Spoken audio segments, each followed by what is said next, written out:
Hello everybody, this is Graeme Anderson, and today I'm going to be looking at the Dwarves. Now when I first bought this game, I really wasn't sure what I was in for. I mean, when I look at this cover, this has got to be one of the most generic fantasy covers I've seen in a long time. But you know what? It does have a bunch of awards, so that was encouraging. I also thought it was based on a book, so I was hopeful that it would maybe be more fleshed out in theme than just your normal generic fantasy game. Although I've not read the book, I did do a quick look at the synopsis to see what it was all about. Now the game is also cooperative, which for me can kind of be hit or miss. But I know people in my game group really enjoy cooperative games, so hopefully this one will be fun for all of us. Now as you can see, I definitely had some mixed feelings coming into this game.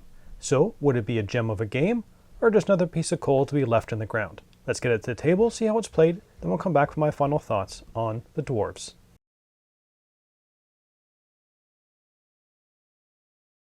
Here's the Dwarf setup for 3 players. The hero token is placed on the starting space on the left of the Doom track, while the Doom token is placed on the right side of the Doom track. All the monster cubes are placed into the respective areas on the board. The Dwarven Council marker is placed in the middle of its track. All the Parish Land tokens are placed face down and shuffled off to the side.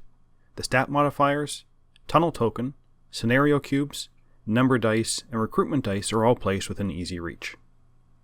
Each player takes a hero sheet and a heart token placed on top of their health track. Each character will have a mini which is placed on its starting gate as shown on the character card. Next, shuffle the equipment cards and place them next to the board. The scenario cards are split into 3 stages, A, B, and C. Shuffle the C deck, then place the single stage B card on top of that, then shuffle the A deck and put that on top. Remove a number of cards based on how difficult you want the game to be, and then turn over the top scenario card. For the adventure cards, separate the white bordered adventure cards from the black bordered threat cards. Shuffle both of them and put into 2 piles. Turn over the first 3 adventure cards, then take 3 of the threat cards and shuffle them into the remaining face down adventure deck. To win the game collectively, you need to complete a quest from the stage C scenario card. You will lose the game if either the hero and the Doom token ever meet, or if a hero dies. Pick a starting player, then the players will take turns in a clockwise order. On a player's turn, they will do 3 steps. Move the hero token, draw new cards if necessary, then carry out their 2 actions. On each player's turn, you will move the hero token and take the action of the new location. There are 3 possible actions. The first is to move the council token 1 space to the left. The text on the new council spot will take effect immediately. There is also the threat card action. Add 2 threat cards to the adventure deck and shuffle. The last is placing evil troops. Roll the 3 recruitment dice and add them to the gate that is shown above the hero token. If there are ever 5 or more evil troops on a space, that space immediately becomes perished. Draw a Parish Land tile and reveal it. It will show a colored large arrow and 4 troops, 2 on either side. Align the arrow with the same color on the board on the Parish space. Next, place the 4 troops on either side as shown. If the troops do not exist in the current tile, do not add any more from the reserve. All troops that are left over, or cannot be placed, are moved in the direction of the large arrow. If the troops ever enter the map onto a Parish Land, they will just follow the large arrows until there is no longer Parish Land. Placing Parish Land tokens can cause adjacent lands to become Parish as well, and you would follow the same procedure for those. If there are ever 5 or more evil troops in Black Saddle, it does not become Perished. Instead, you remove all the troops and move the Doom token 1 space on the Doom track. Now, once the hero token has moved, see if you need to draw cards. If there's not a face-up scenario card, draw a new one. If you draw a new scenario card, discard all face-up adventure and threat cards. But remember, any threat card with a black skull will trigger if removed this way. If there are now less than 3 adventure or threat cards, draw until there are 3. If any threat cards are drawn with the words immediate, perform that action now. Finally, the active player can perform 2 actions. You can move, fight an evil troop, send a message to the council, or perform a test for an action. To move, roll the number of dice equal to your speed attribute. The highest number is the number of spaces you can move. If you move into a space with evil troops, your movement ends. If you move through Parish Land, you will either lose 1 health or have to move the Doom token 1 space. During movement, you can also take a tunnel. It takes 1 movement point to travel between the 2 tunnels. To fight an evil troop, if you're in the same space, roll the number of dice equal to your strength.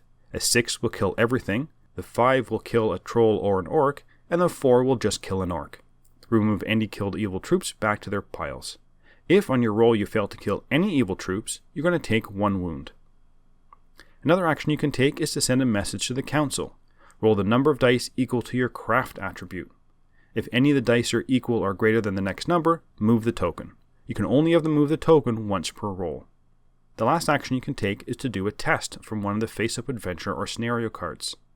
The card will tell you which attribute and how many successes you need. It will also tell you what number is a success. For each die that is equal to or above that number, you add 1 success. If you attempt the same test for both of your actions on your turn, the total successes are cumulative between the 2 attempts, so you don't have to get all the successes in one single roll. Now, once a player has taken their 2 actions, the next player will go through the same steps. Move the hero token, draw cards if required, and take their 2 actions. Play continues until either the players win by successfully completing a scenario card out of the C section of the deck, or players lose by one of their heroes dying or the hero and doom token being in the same space. So that's how you play. Now let's get back to see what I thought about the Dwarves. Let's talk about theme components. For the theme of this game, I want to remind you that I have not read the books this game is based on. I think maybe if you had read the book, the game would be much more thematic, as there are place names and quests and characters and equipment that all seem to be part of a cohesive story. Unfortunately, if you're not familiar with the story, it definitely doesn't hold together well. That's not to say the theme is bad, but it really doesn't make much sense if you have no knowledge of the source material. If you have not read the books, it really just comes across as a generic fantasy game.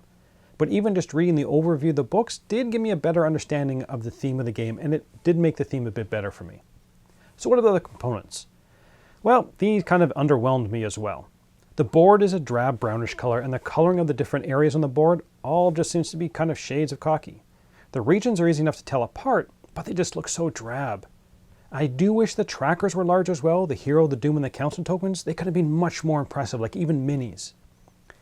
You know what, I actually didn't mind that the evil troops were just cubes. If they were kind of anything else, you would need a larger board for it. And the character minis are well done, and you can easily tell which mini goes with the characters. Now, I would have loved a different way to determine where the locations are on the map, especially for the adventure cards. It will often say, go to this location, and it gives you the name and a small symbol. Then you kind of have to hunt around the board, kind of looking for where this symbol is and where this name is. That gets frustrating. The rest of the components, I mean the cards, the other markers, the dice, they're okay. And the art is kind of what I would expect from this type of fantasy game. Nothing spectacular, but, good solid art. So let's go on to the gameplay. This is where things kind of get interesting. I did have some issues with the game. First is the lack of content, and that is my biggest issue with this game. There are 12 scenario cards. That's it. And of that, there's a single B and 3 C cards. That's going to be the same for every game. So there are 8 A scenarios. That's it. I have played this game a number of times, and I've seen them all several times. Now, in the back of the rulebook, it does show you that there are expansions you can get, which is nice to tell you in the base set that there's more expansions for this game. Especially this one here, the Saga Continues. This goes for the rest of the novels in the series.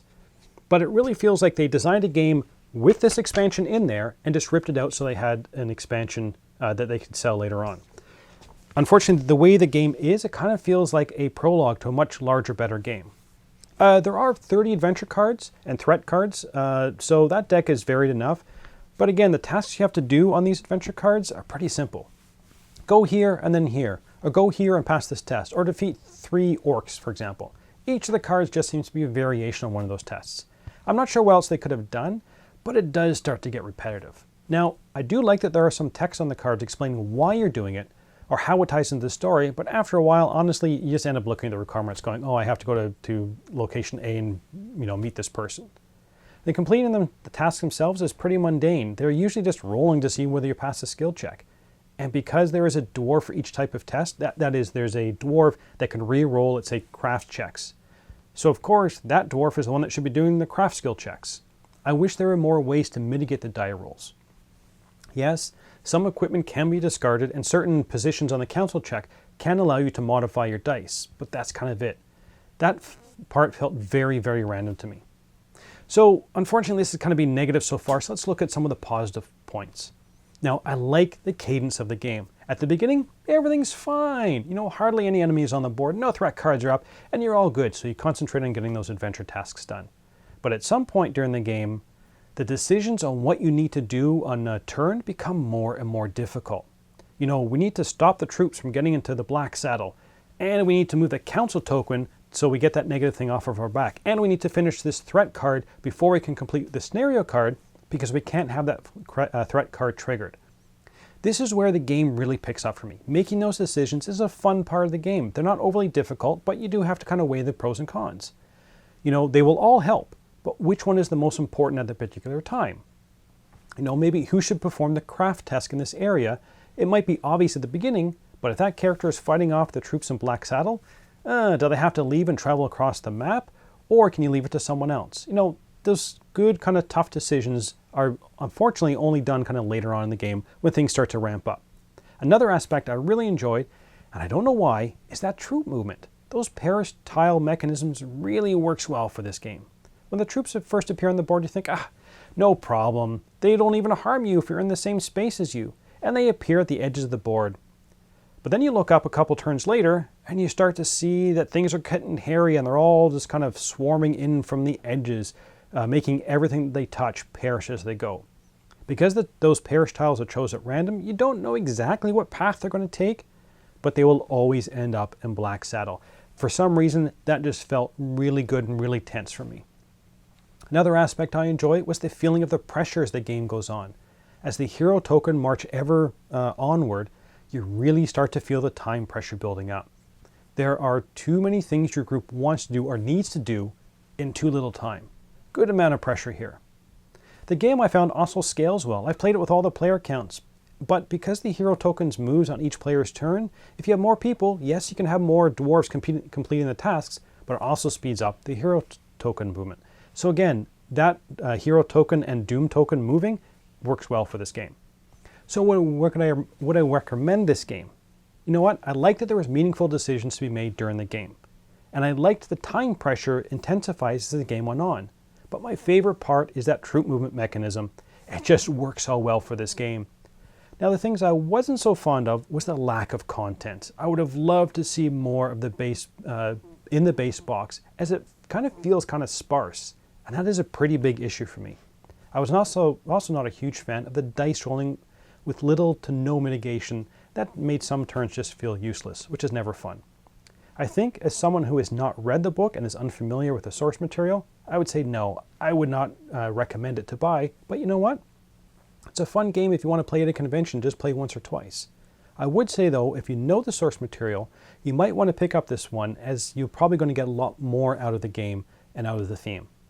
And that's it for the moment. Until next time, thanks for watching.